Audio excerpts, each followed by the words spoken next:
Hello everyone, my name is Deepa. In this session, we are going to discuss about 2025 June PYQs of UGC NET. तो चलिए शुरू करते हैं आज का session. But before I start the session, अगर आप मेरे चैनल पे न्यू हैं तो प्लीज़ चैनल को सब्सक्राइब करना मत भूलना एंड साथ ही साथ शेयर ज़रूर करना.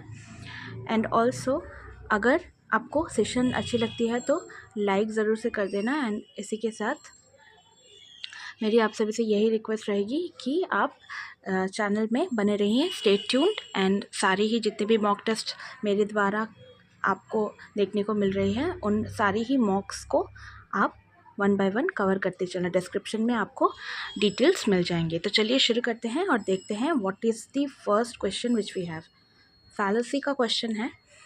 Fallacy where the conclusion does not logically follow from the premises. जिस fallacy में हमें conclusion में premises को logically follow नहीं किया जाता है उसे क्या कहते हैं?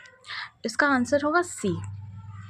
It is does not follow from the premises. तो conclusion जो है follow नहीं होता premises के द्वारा, तो लॉजिकली से फॉलो नहीं किया जाता conclusion. It's a new fallacy. ये आपको एक बार रिवाइज करना है. ठीक है, नेक्स्ट क्वेश्चन की तरफ आगे बढ़ते हैं. बिल्कुल ही नया क्वेश्चन था. कुछ पैटर्न में चेंज हमें देखने को मिलता है. पैटर्न में नहीं, क्वेश्चन में, फैलेसी के क्वेश्चन में हमें थोड़ा सा चेंज देखने को मिला है. ये थोड़ा सा कॉमन है. इतना ज़्यादा ये कॉमनली इससे पहले नहीं पूछा गया था. तो चलिए देखते हैं. नॉइज़ पोल्यूशन से क्वेश्चन है. As per noise pollution regulation and control act 2000 the permissible noise level during the day for silence zone. यहाँ पर साइलेंस जोन के बारे में आपको पूछा गया है. तो 50 dB यानी कि 50 डेसिबल यहाँ पर राइट आंसर हो जाएगा. यह एक नॉइज़ पोल्यूशन का चार्ट आता है, वो आपको याद करना है. ठीक है, तो नॉइज़ लेवल्स के बारे में याद रखना है एंड उसी के अकॉर्डिंग आपको आंसर करना है. Silence zone, industrial zone and then educational zone, जहाँ पर स्कूल है, किस तरीके की वहाँ पर नॉइज़ लेवल रहनी चाहिए, ये आपको देख लेना है एक बार. नेक्स्ट आगे बढ़ते हैं. Choose the right statement. IoT term first used by Aston in context to supply chain management with RFID tags. ये ICT का क्वेश्चन है. ऑप्शन बी क्या कह रहा है? Bluetooth 4.0 is working on the frequency range 2.5 megahertz. इसके बाद कह रहा है कि gyroscope is normally related to the motion sensors. IPv6 is related to the coding of vaccines protocol and GSM is a global sequence of mechanics. तो इसका जो right यहाँ पर ऑप्शन बन जाएगा दैट इज स्पेसिफिकली 30 का राइट आंसर हो जाएगा A and C. ठीक है, C will be the right answer here. तो A and C ये दोनों यहाँ पर हमें करेक्ट देखने को मिल रही है. That is Y C will be the right answer. चलते हैं आगे. Choose the right statement. Cisco is a hockey manufacturer. नहीं. PLC is a visible light communication. SDN is system of digital network. HyperCAD is an open JSON based catalogue format and SOC is sequence of choice. तो इस question में यहाँ पर हमें B and D ये दोनों correct देखने को मिल रहा है, यानी कि D option will be the right answer here. C भी नहीं होगा एंड E भी नहीं होगा. ठीक है, यहाँ पर B and D correct option बन जाएगा. तो उसी according D will be the right answer. Next आगे बढ़ते हैं. According to the Bloom's taxonomy यानी कि CAP, cognitive, affective and psychomotor domains जो हमने पढ़ी हैं ब्लूम्स टैक्सोनॉमी के अकॉर्डिंग, तो उससे क्वेश्चन है. क्या बोल रहा है देखिए. Classification of educational objectives is an example of psychomotor domain. Dash is the example of psychomotor. Psychomotor domain से कौन सा यहाँ पर ऑप्शन में जो आपको नज़र आ रहा है इनमें से कौन सा आएगा.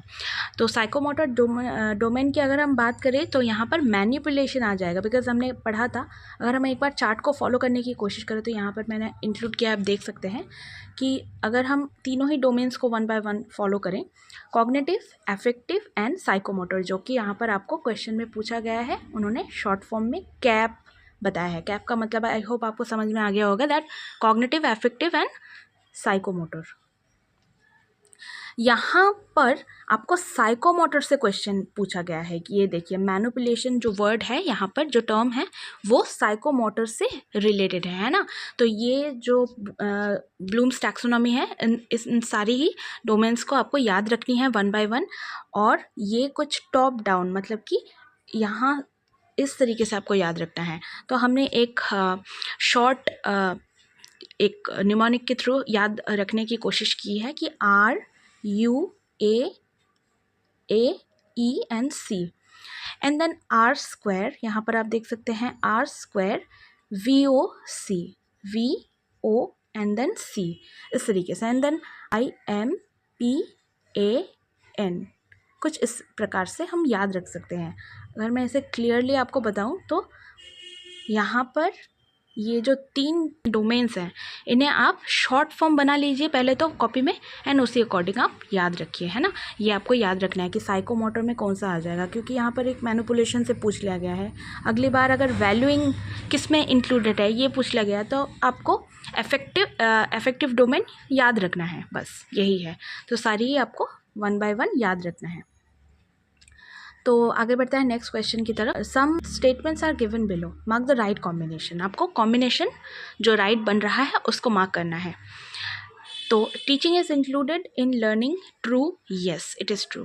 Post active stage of learning provide corrective and remedial scope of teaching, it is false, नहीं it is not false, it is true actually. Teaching is included in learning, false दिया गया है, नो ये ट्रू हो जाएगा।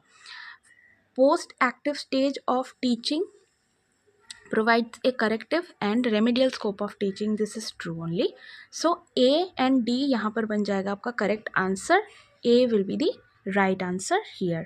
33 का A will be the right answer। I hope आपको समझ में आ रही होगी questions। चलिए नेक्स्ट क्वेश्चन की और बढ़ते हैं आगे, देखते हैं। अरेंज द फॉलोइंग कमीशंस और कमिटीज़ इन क्रोनोलॉजिकल ऑर्डर में सजाना है। तो देखते हैं ज्ञानम कमेटी जो कि हमने पढ़ा है कि 1992 में हमें देखने को मिला था Gyanam commission, and then knowledge commission हमें देखने को मिला था 2005 में स्पेसिफिकली। कोठारी कमीशन हमें देखने को मिला था 1964 में। मुदालिया कमीशन हमें देखने को मिला था 1952 में। ये ईयर्स आपको याद रखते हैं। यशपाल कमीशन हमें देखने को मिला था मोस्ट रिसेंटली, हमें देखने को मिला था, है ना। तो यहाँ पर अगर हम उस हिसाब से बात करें तो 34 का जो आंसर हो जाएगा दैट विल बी डी, यानी कि मुदालियार सबसे पहले आएगा, उसके बाद आएगा बी यानी कि कोठारी कमीशन, एंड देन उसके बाद आएगा ज्ञानम कमेटी जो कि 1992 में बना था, एंड उसके बाद आ जाएगा सी यानी कि नॉलेज कमीशन 2005, एंड देन सबसे रिसेंट है यशपाल कमेटी। यशपाल कमेटी का आप एक बार ईयर ज़रूर से चेक कर लेना, है ना। D will be the right answer here. Next आगे बढ़ते हैं। Which the following are valid in the deductive forms of reasoning. Reasoning में हमने डिडक्टिव एंड इंडक्टिव दोनों ही अप्रोचेस को पढ़ा है। यहाँ पे कौन सा एक्चुअली में करेक्ट आंसर हो जाएगा, B will be the correct answer. Analogy जो पार्ट आता है वो एक्चुअली में इंडक्टिव का पार्ट है, this is not the part of deductive form. That is why हम अगर डी को एलिमिनेट कर दें तो ये modus ponens, tollens and hypothetical syllogism ये सही हो जाएगा, यानी कि A B C B will be the right answer here.